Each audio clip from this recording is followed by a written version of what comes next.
Energy week 2025 पर, और actually यहाँ पे इतनी एनर्जी एमिट हो रही है, कह सकते हैं कि एनर्जी सेक्टर का कुंभ यही हो रहा है। बड़े बड़े महारत्न नवरत्न पीएसयू से लेके private sector players, startup players और कौन कौन नहीं है यहाँ पे। इनफैक्ट फॉरेन कंपनीज भी बहुत सारी हैं, बहुत सारे एमओयू साइन हो रहे हैं, बहुत सारे जॉइंट वेंचर साइन हो रहे हैं। नेट जीरो कार्बन फुटप्रिंट कम कैसे करना है, ग्रीन हाइड्रोजन एनर्जी को डेवलप कैसे करना है, बहुत सारी नई एज टेक्नोलॉजी के ऊपर बात होने वाली है, और अल्टीमेट सबका गोल यही है जिसे आज कह सकते हैं ग्रीन विजन। तो आइए चलते हैं कि हमारे बड़े बड़े पीएसयूज और प्राइवेट सेक्टर प्लेयर्स क्या कहते हैं इस इवेंट और अपने नेट जीरो टारगेट के ऊपर।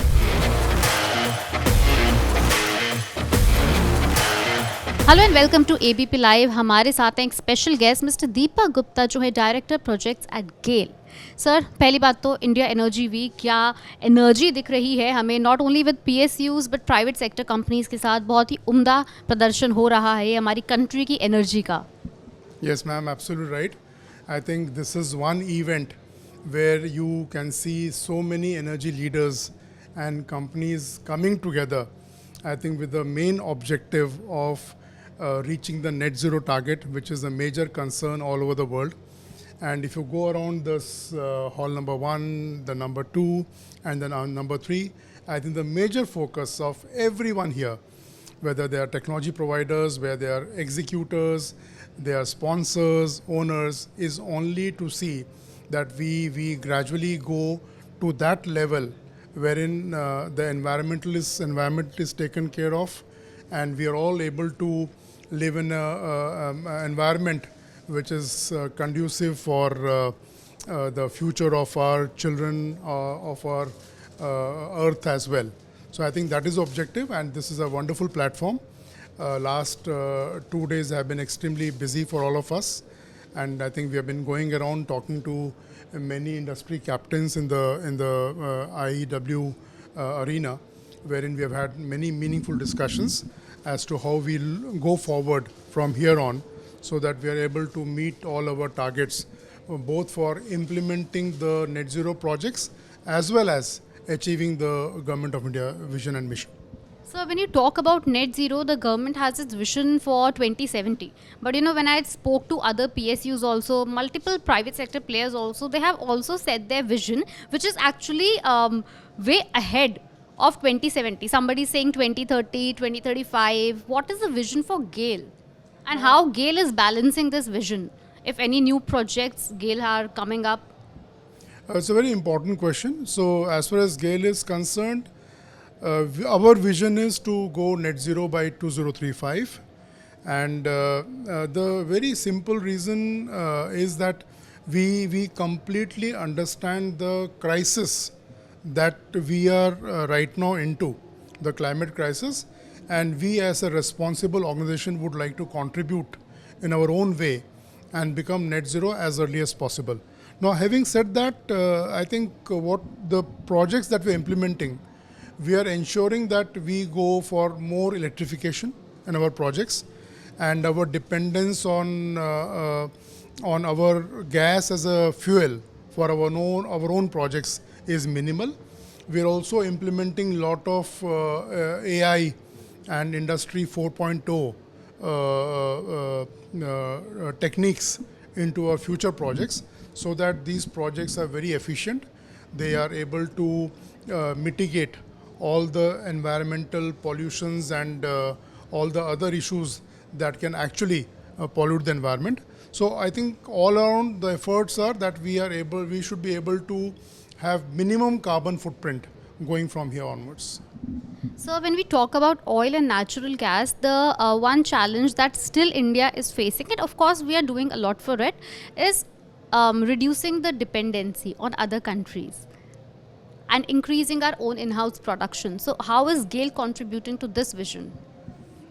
Ma'am, as far as the natural gas is concerned, I think almost about 50% is imported currently. And I think we all know this. It's a fact, because we are not that fortunate wherein we have our own gas. But then, having said that, we are going for alternatives. So one of the alternatives is CBG. So compressed biogas is an alternative. I think certainly there is a spurt in the CBG projects all over the country. And then there are CBG and CNG, NG synchronization schemes, wherein the CBG produced will actually be blended into the natural gas. So we are trying to be self-reliant in the coming years by having more and more CBG plants, so that our own CBG can actually take away some of that import content of the natural gas that we do currently. So this is one initiative that we are doing. And plus, I think in energy terms, I think the renewables and the solar, I think we also have plans to expand our renewables portfolio to a great extent. So these energy from coming from renewables also will reduce our dependency on the imports that we currently do. And I think, as Honorable Minister already mentioned, there are a lot of blending which is now taking place. Ethanol blending is happening. So this blending, etc., is already impacting the import of crudes in the country. And I'm sure with the other things that are being done presently, we'll have reduction in the import of the fossil fuels as well as natural gas in the future. So my last question would be, does GAIL have any partnership with the private players when we talk about net zero target or any completion of any kind of target which leads to sustainability? Yes, ma'am. We do enter into strategic partnerships with some private players, and we have entered into some MOUs with companies like TrueAlt, with companies like LanzaTech, and various other companies, wherein we try to get technology from these companies, and then work together to actually implement net zero projects. So that is what we always do, and I think that is always in focus. And we are open to entering into partnerships with companies who are already in very much advanced in these technologies. So while GAIL has got the financial muscle, the technology providers and GAIL together is always a win-win situation, ma'am, for us. Well, thank you so much, sir, for such an insightful session, and I hope that GAIL actually achieve its target of net zero even before 2035. And we are with you in this. Thank you so much. Thank you. Hello and welcome to ABP Live. हमारे साथ एक बहुत special guest mister Prashant Singh from ONGC. हम यहाँ पर हैं India energy week में. Sir, first of all India energy week. I know you are the principal partner, so it's great to be here. Yeah, it's a great, showcase event for India as a whole. We are in a position as a country, we need a lot of energy. If you see what is the Prime Minister vision, हमारा GDP grow करना है, and for that we need energy. And this is a big platform where all the big major players of energy, particularly in oil and gas, they are coming together, meeting together, doing a networking हो रही है, and that gives a value to our country. That's it.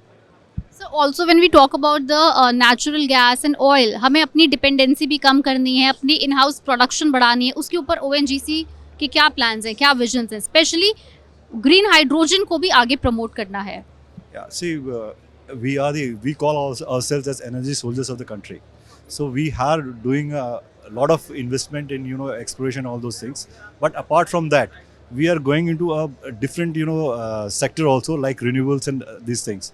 In one of this, green hydrogen is coming up like anything. So green hydrogen में we are blessed with as a country, we are blessed with renewables like anything. Solar हमारे पास है, wind हमारे पास है. So why not use this lowest cost of energy, जो कि hydrogen बनाने में plays a major role.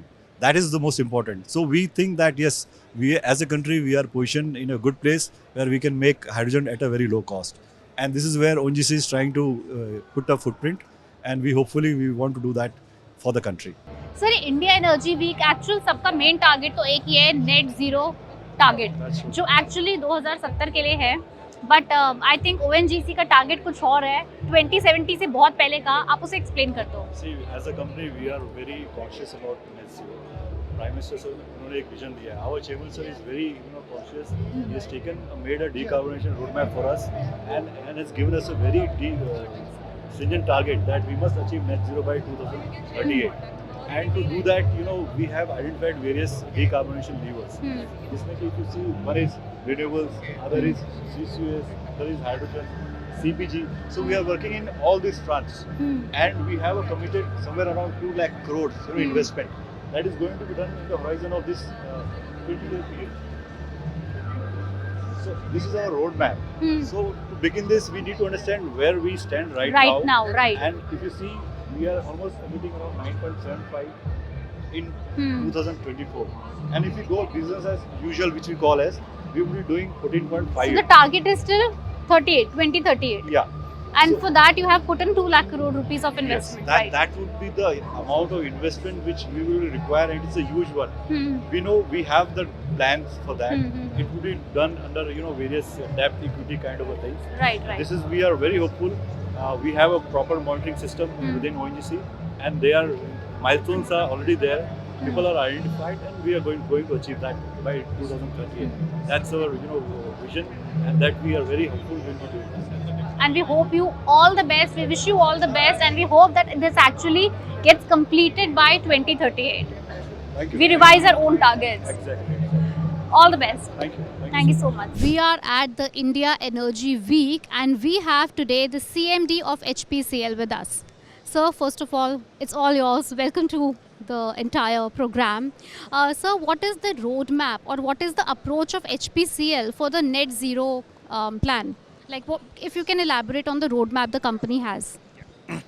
See, HPCL has already announced that it will achieve net zero in scope 1 and scope 2 by 2040. And to achieve this objective, we have already developed a full-scale strategy as to how we will do it and what would be the levers for doing it. Like, in short, if I have to list down the levers, it would be the fuel switch, that is, we'll be using more of CBG. Then there will be energy efficiency.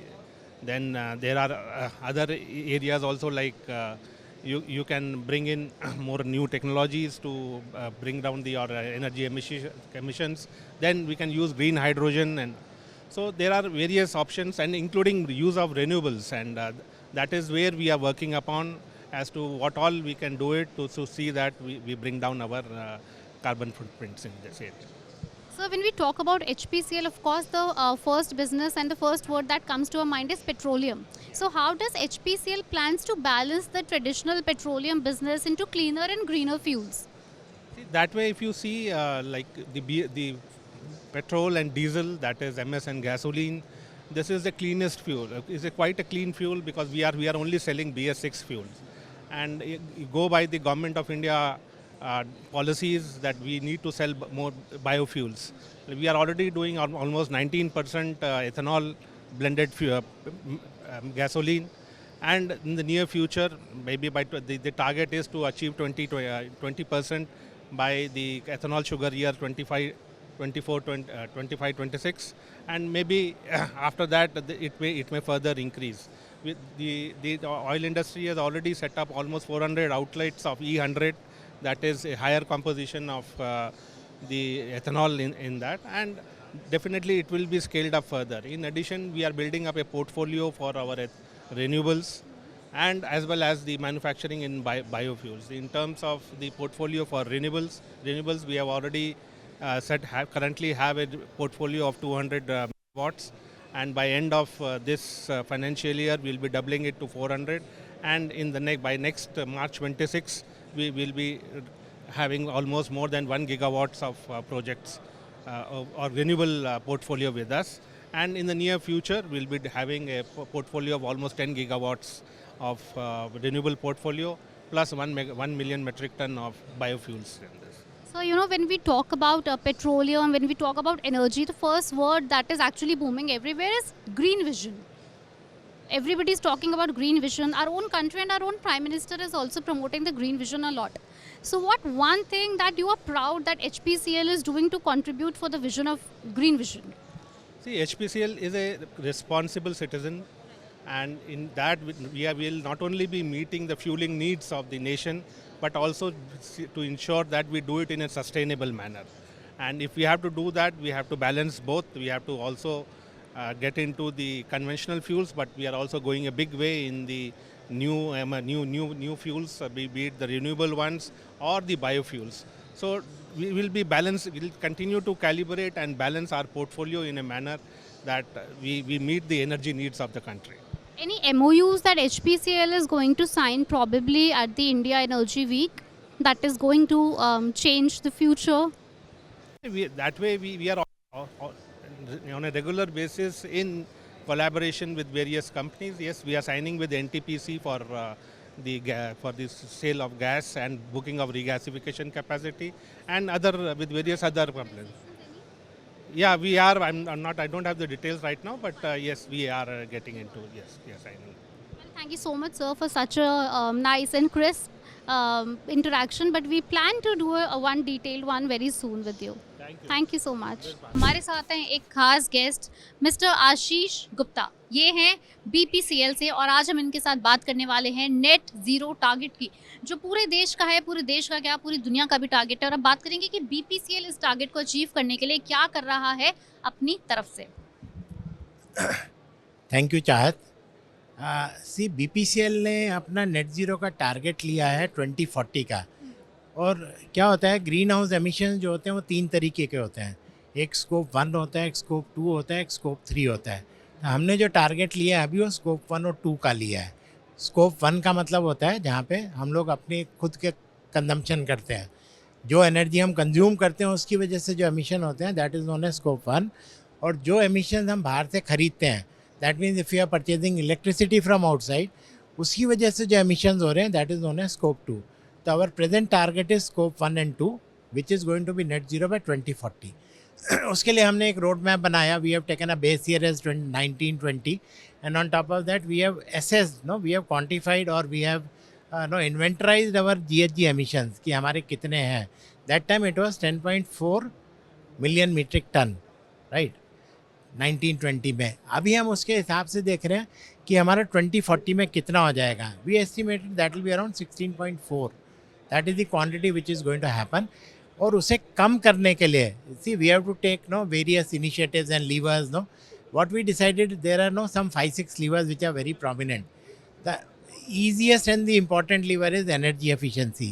Means हम अपनी refinery के अंदर जो भी energy efficiency का काम कर सकते हैं या जो भी किसी मार्केटिंग लोकेशन में कर सकते हैं वो हम सारे इनिशिएटिव्स ले रहे हैं, because that is something that we can do on our own.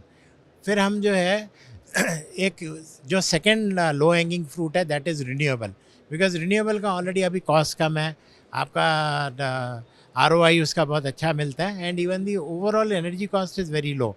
So BPCL has decided that we are going to do renewable by approximately 1 gigawatt by 2026 and 10 gigawatt by 2040.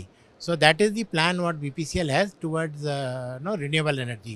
Another important lever is green hydrogen, which also once again takes renewable energy only. But in green hydrogen, we are going to set up various plants in our refineries, because our scope 1, scope 2 emissions are majorly in refinery. That is almost 97%. So the purpose of green hydrogen, how green hydrogen is produced is we are using water, and water we are electrolyzing and then making hydrogen and oxygen. Water does not give any emissions because there is no carbon there. So that is why we call it as a fuel which is actually without any emissions, right? So here this hydrogen which is going to come out, it is going to take energy from renewable energy, and this is the quantity of hydrogen we are going to use it in our refineries. We estimated almost some 1.3 million metric ton of green hydrogen that we are going to use it in 2 of our major refineries, which is Bina and Mumbai refinery, right? Another lever is the biofuel, where we are going to generate CBG gases by various raw materials, which could be the municipal solid waste or 2G or the waste which is going to come out from various agriculture products. So these are the raw materials which you are going to use it and generate biofuel or biogas, and we are going to use that to be as a fuel in our furnaces and various heaters, furnaces, etc. in the refineries. The last one would be CCUS, which is carbon capture, utilization and storage. Now this is where presently R&D is on. I mean, because the cost of this basically cost of abatement due to CCUS projects are very costly. As of now, hardly technologies are there, or even if the technology is there, that is very costly. So people are doing a lot of job over there to try to reduce the cost of that various initiative. Even we have also set up one of the model here, which is a lab scale model, and we are going to commercialize or scale up there in our refinery. So these are the kind of projects now in CCUS which we expect by 2030 they will mature, right? Now, oil companies are considered to be hard to abate company, right? Hard to abate sector. The meaning of hard to abate is there is always some residue which will remain, because net zero means it is absolutely zero. So the residue what is going to left over, that either we have to offset or we have to use some nature based solutions to absorb those kind of emissions. So that is how our 2040 will become net zero, right? Now coming to 2070, if we look at, that will be basically scope 3 emissions.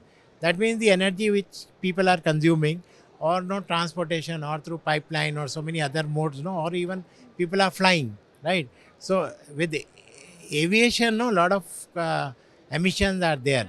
For that, we are going to take certain initiatives like SAF is one, sustainable aviation fuel, right? That is one initiative which is going to come up. India is already going for EV vehicles, and we are also setting up various major stations of EV across our retail outlets. As of now, around 5,500 EV stations are there for BPCL, whereas we have around 21,000 retail outlets as of now, right? So it is almost 20% that we have done. So these are the major factors now that we are doing to meet the journey of net zero as of now. Yeah. Sir, are there any private sector companies or players that you're going to partner, or you're already partnered to achieve all these targets and probably progress for this mission? Yes, Chetna. See, what we have done is, recently we had a joint venture with Semcorp. I think it's a Singapore-based company which is going to help us out in setting up plants on green hydrogen as well as renewable and wind. So this is one of the company which we are going to take the help of. Another JVs we are going to have is with GPS Renewable and Paraj Industries. Now with Paraj, we are also setting up one 2G plant in Bargad, that is in Odisha. So see, today if I tell you, nothing is coming so fast. But yes, plans are there, things are being done, and oil companies are taking initiatives one after the other. And the total estimation what we have done is that to meet net zero by 2040, we have to invest almost 1 lakh crore, right? So that investment is already on. And in fact, the major investment is going to come in basically right now into renewables, which is around 12,000 crores. So this way, our lot of investment is already on. Yeah. And I hope that all these investments that are being pumped in and all the projects that you just mentioned, they actually start bearing the fruit for future very soon. Yes. I think we have whatever roadmap we have made, we have already monitoring also, and we have created a dashboard, right? It is a dashboard which anybody and everybody can see, and our all business units have that dashboard. So what they do is they can see, are they in line with whatever targets they have taken. If they are not in line, then they can do the correction and once again bring back to the system. I think that is how it is. Yeah. Well, thank you so much first, sir, for all the insights. Thank you. Hello and welcome to ABP live. हमारे साथ हैं Indian oil corporation limited के CMD sir सबसे पहले तो India energy week जो हो रहा है, उम्दा ये एक एनर्जी, यहाँ पे इतनी एनर्जी ऊर्जा क्रिएट हो रही है कि ऑफ कोर्स दुनिया को पता चल रहा है कि yes, India is doing something great in terms of the energy sector. सबसे पहली बात तो सर मुबारक हो इस पूरे के पूरे प्रोग्राम के लिए। दूसरी बात सर, हमारी सरकार का टारगेट है net zero target which is 2070, but I am sure कि जितनी भी हमारे PSUs हैं उन सबके अपने अलग टारगेट हैं which is actually way before 2070। Indian oil corporation limited का क्या इसमें योगदान है और क्या टारगेट है? तो दो क्वेश्चंस आपने पूछे। पहला कि इंडिया एनर्जी वीक, तो इंडिया एनर्जी वीक को मैं तो इस तरह देखता हूँ कि एक महाकुंभ वहाँ पे चल रहा है प्रयागराज में, और एक दूसरा एनर्जी का महाकुंभ है जो यहाँ पे चल रहा है। तो ऑल्दो ये 4 दिन का ही है, बट इसमें भी उतनी ही एनर्जी है, इसमें भी इतनी ही ऊर्जा है, पावर है। तो और दूसरा पॉइंट जो आपने बोला कि नेट ज़ीरो के लिए, तो नेट ज़ीरो में हमारा टारगेट इंडियन ऑयल का 2046 का है, और 2046 हमने इस तरह से लिया है कि when India will become 100, when we will be celebrating 100 years of independence, Indian oil will become net zero. That is our target and for that we are working on several steps. एक step है renewable energy का. Renewable energy में हम लोग step wise ऊपर जा रहे हैं. 2030 तक का हमारा टारगेट है कि 30 गीगावाट रिन्यूएबल एनर्जी हमारे पास होगी. हम लोग बायो एनर्जी के ऊपर बहुत अच्छी तरह से फोकस कर रहे हैं. बायो एनर्जी में कंप्रेस्ड बायोगैस है, इथेनॉल है. जैसा आपको पता है कि ऑलरेडी हम लोग 19% इथेनॉल ब्लेंडिंग कर चुके हैं. इस साल के एंड तक 20% का टारगेट अचीव हो जाएगा और इसके आगे अब क्या करना है उसके लिए हम लोग ब्रेनस्टॉर्मिंग कर रहे हैं. हम लोग आपस में OMCs बैठ के हम लोग डिसाइड करेंगे कि आगे कैसे इसको आगे बढ़ना है. सिमिलरली सस्टेनेबल एविएशन फ्यूल एक बहुत बड़ा इशू है. सस्टेनेबल एविएशन फ्यूल के ऊपर गाइडलाइंस आ रही हैं जिसमें कि 2030 तक हमको 5% ऑफ जितना भी इंटरनेशनल फ्यूल होगा that has to be sustainable, that has to come from bio sources. तो उसके लिए हमने जो तैयारी करी है वो हम इतनी तैयारी कर लेंगे कि इंडियन ऑयल जो है वो इतना SAF प्रोड्यूस कर लेगा जो कि सफिशिएंट होगा पूरी इंडिया की डिमांड को मीट करने के लिए. खाली इंडियन ऑयल का शेयर नहीं, हम इंडिया की डिमांड के लिए टारगेट कर रहे हैं. तो वो एक हमारा टारगेट होगा. और इस तरह से प्लस नेट ज़ीरो के लिए जो चाहिए हमको अपनी एफिशिएंसी इंप्रूव करनी है ऑपरेशन की, हमारे सप्लाई चेन्स की, हमारी रिफाइनरी के ऑपरेशंस की, उन सब में एफिशिएंसीज आनी चाहिए जो कि जिससे कि कार्बन जो CO2 एमिट करते हैं हम लोग बाहर वो रिड्यूस होता जाए. और जो बाकी बचेगा जो कि अनअवॉइडेबल होगा जिसको हार्ड टू अबेट बोलते हैं उनको फिर हम लोग दूसरे सोर्सेज से उसको कंपनसेट करना पड़ेगा. So that is the whole plan going forward by up to 2046. Sir OMCs का एक बहुत बड़ा चैलेंज होता है और आई थिंक अभी कंट्री भी हमारी इसके ऊपर काफ़ी काम भी कर रही है. That is still when it comes to oil and natural gas हमारी इंपोर्ट डिपेंडेंसी काफ़ी ज़्यादा है. सो अपने यहाँ पे एक्सप्लोरेशन बढ़ानी है, डिगिंग रिगिंग सब कुछ हमें अपनी इंक्रीज़ करनी है, प्रोडक्शन इंक्रीज़ करनी है, वाइल कंजम्पशन भी उतनी ही अवेयरनेस स्प्रेड करनी है जिससे कंजम्पशन भी सस्टेनेबल हो. तो अपनी प्रोडक्शन के ऊपर हम और क्या स्टेप्स ले रहे हैं? अपनी प्रोडक्शन के ऊपर आपने परसों देखा होगा कि जो हमने OLP 10th राउंड लॉन्च किया है जब इनॉग्रेशन सेरेमनी हुई थी इंडियन एनर्जी वीक की उसके साथ में. तो दैट इज़ और सबसे बड़ी बात है खाली लॉन्च करने से नहीं होगा. हमने बहुत सारे इनिशिएटिव्स लिए हैं. पहले कुछ हमारे नो गो एरियाज़ होते थे जिनमें भी हम अलाउ नहीं करते थे जाने के लिए. अभी हमने वो धीरे धीरे खोलने शुरू किए हैं. लास्ट राउंड में भी खोले थे और इस राउंड में भी खोले हैं. और हम लोग एक्टिवली सॉलिसिट कर रहे हैं जो बड़े मेजर्स हैं ऑयल के कि they should come here and they should invest in India. तो और ये बहुत बड़ी अपॉर्चुनिटी है जो कि इंडिया में अवेलेबल है अभी. और हमारे पास एटलीस्ट गैस के लिए तो we are very confident that we will get lot of gas in India. और क्रूड के लिए भी, क्रूड ऑयल के लिए भी अपॉर्चुनिटीज़ हैं जो कि आगे चल के काम करेंगी. और जहाँ तक आपने बोला सेल्फ सफिशिएंसी की बात है तो जो मैंने पहले बोला जो सस्टेनेबिलिटी के लिए और ये जो 2046 तक हमको नेट ज़ीरो होने के लिए वो एक बहुत बड़ा स्टेप होगा हमको टुवर्ड्स सस्टेनेबिलिटी ले जाने के लिए और टुवर्ड्स सेल्फ सफिशिएंसी ले जाने के लिए. क्योंकि जब हम रिन्यूएबल बनाते हैं तो रिन्यूएबल मेरे को सेल्फ सफिशिएंसी की तरफ ले जाता है. जब मैं बायो बनाता हूँ तो बायो मुझे सेल्फ सफिशिएंसी की तरफ ले जाता है. जब मैं SAF बनाता हूँ तो वो मुझे सेल्फ सफिशिएंसी की तरफ ले जाता है. तो वो डायरेक्शंस दोनों साथ साथ चलेंगी, नेट ज़ीरो की, सेल्फ सफिशिएंसी की और सस्टेनेबिलिटी की. सर आई मस्ट से कि काफ़ी फ्यूचरिस्टिक विजन्स हैं IOCL के एंड हम उम्मीद करते हैं कि जो आपका नेट ज़ीरो का टारगेट है आपने जो साल बताया उससे भी पहले अचीव हो जाए. I think that would be actually good for IOCL, us and as a nation in total. Thank you so much sir for such an insightful session.